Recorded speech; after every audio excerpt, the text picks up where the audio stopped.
want to come up, Silver? You say my favorite line. Because I know you were uncomfortable saying it. I just want to be with you, baby. All right.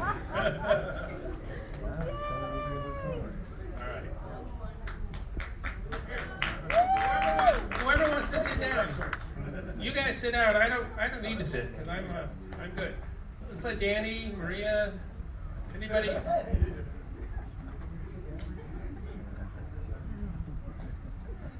So while we all start, John, let me move over here. So John, this is not a question. This movie was epic.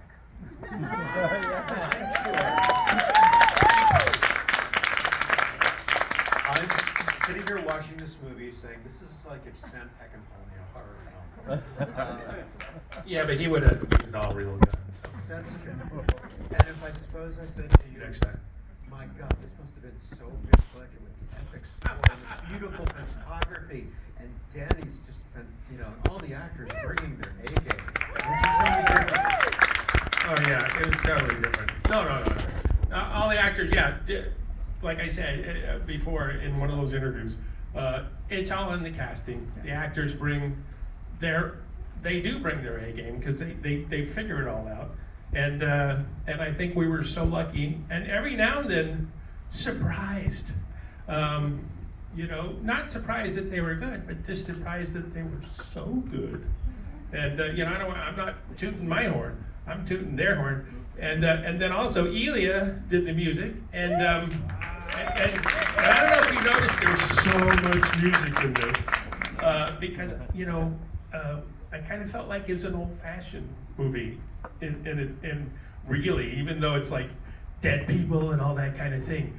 And so I'm like, well, Elia, I think we need music a lot. And because sometimes I like a movie with no music. Sorry, Elia. But I just felt like this was that kind of thing. It was a kind of a heartfelt kind of, almost like a buddy movie in a way, And then, anyway, I'm gonna stop talking. I loved it, Ilya. I loved it when the music was very Ennio Morricone, and then when Vincent's character came in, it turned into like 70s blaxploitation. Great movie. I'm sorry, I had so much fun doing this film, and it reminded me of the Magnificent Seven, but it was just like so over the top. It's just so, I love horror movies, I love comedies. I hate like romantic love stories because nobody gets slapped, nobody gets shot. It's like, and this one was just like, every time there was horror, there was funny. Every time there was funny, there was horror. And we had plenty of shooting. Yeah, but we put a love story in, then we blowed them up. And so, my son, he's here. Where you at? It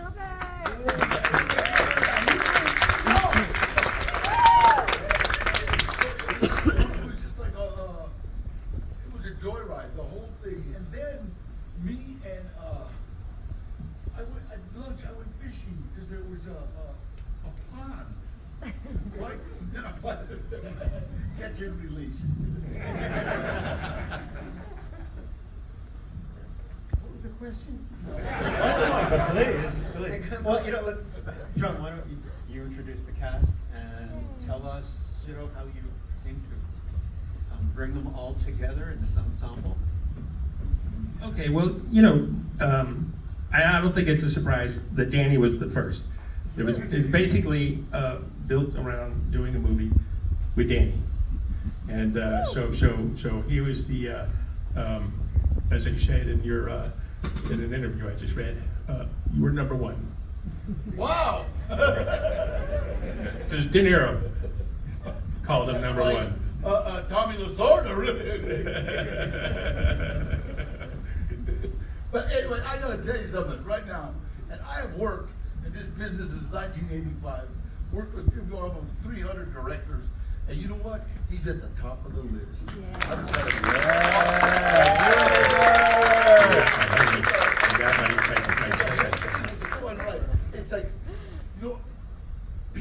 sometimes like take this really serious.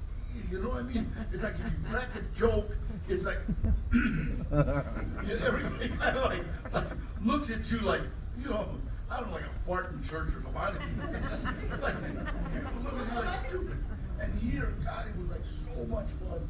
And Wait, I looked at you like you were stupid. And you gave me that look. And I was just like, yeah, no.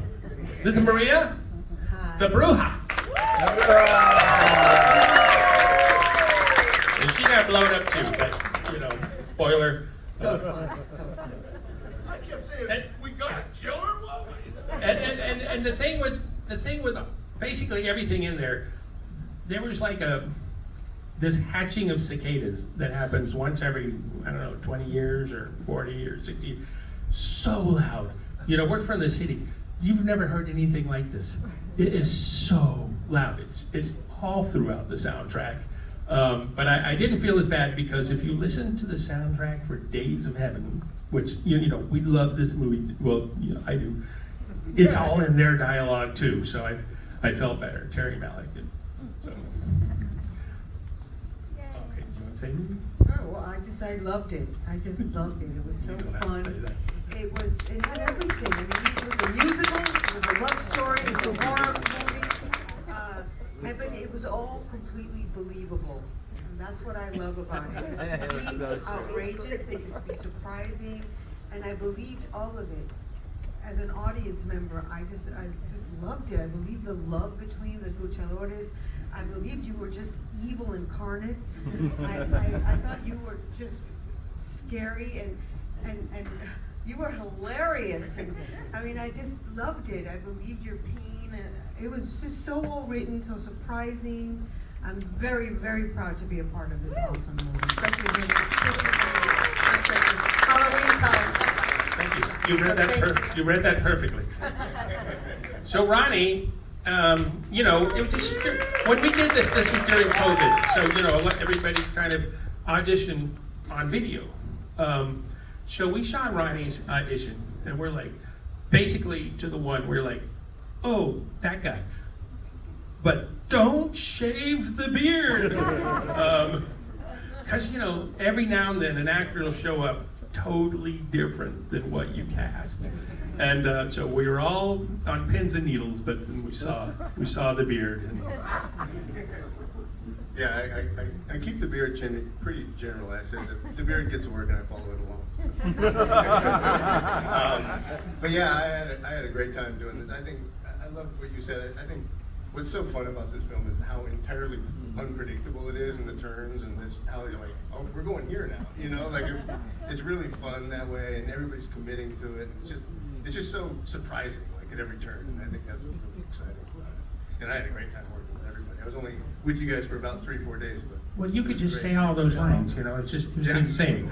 And then also, you know, since I love samurai movies and stuff like this, we saw there was this little gully that had all these weeds in it. So I'm like, well, we have to shoot there, even if it doesn't make sense. I don't know. So the thing where you shoot Danny, it was in that gully of weeds because, you know, like Kurosawa, Kobayashi, all those guys, you know, they're always having these samurai fights in these blowing weeds, and so that was awesome. So. Yeah, it was great. So sooner or later they're going to throw us out of here, believe it or not. Okay, I'm can I rush with that? Oh yeah, absolutely. I would love to turn it over to the audience. Oh, okay. Thank you. Turn it over to the audience now. Yeah. Wait, we got. Okay, just quick. I'm gonna say, Sal, you could say all that crazy dialogue, and it sounded so great and so scary and so believable. Because I'm always going, if someone can say this stuff, they're a genius, and so you're a genius, and so I just wanted to say that, and also go to the Latino Theater Company in Los Angeles because it's awesome. They find new playwrights and everything. It's awesome. Thank you. I just wanted to say real quick that it was a blast. I just enjoyed playing the bad guy so much. And then you know, I've known Danny for so many years. We started kind of at the same time, and so this was a real treat to work with him and face off with him. It was just a lot of fun. Anyway, I won't take a whole. He talks about how the Bloods were making so much noise. It was a duck and a goose. A love story. Every time we started rolling, they had sex. The duck was always on the goose's back every time. And I have to thank this man right here. He was talking about auditioning. I didn't have to audition because they saw me on his reel. So I got to thank Lou. And definitely thank Danny for being the leader and just making everything so cool and smooth and just no problems at all. So thank you, Danny, for being our leader. Thank you for the baseball player. Well, I could just say just a couple things, but mainly it was as much fun to make as it was to watch. I can see that now. We had a really good time. There was a night we were getting a shot, and Danny and Vincent and I and several of the other casts were kind of placed out, and we were throwing body parts, and John was trying to orchestrate our crew to, have these body parts, and I've never laughed so hard. You remember that, Danny? I mean, and that was kind of worth it. The whole, 4 weeks that we did it was just to have that laugh. It was just before sunup. We were all so tired. It was just awful. It was miserable. The wind was so insane, wasn't it? But just to see the Corey, John, he was directing these body parts being thrown up in the air and never getting it right. I never made the movie, but that was hilarious. All right, who's got the first question?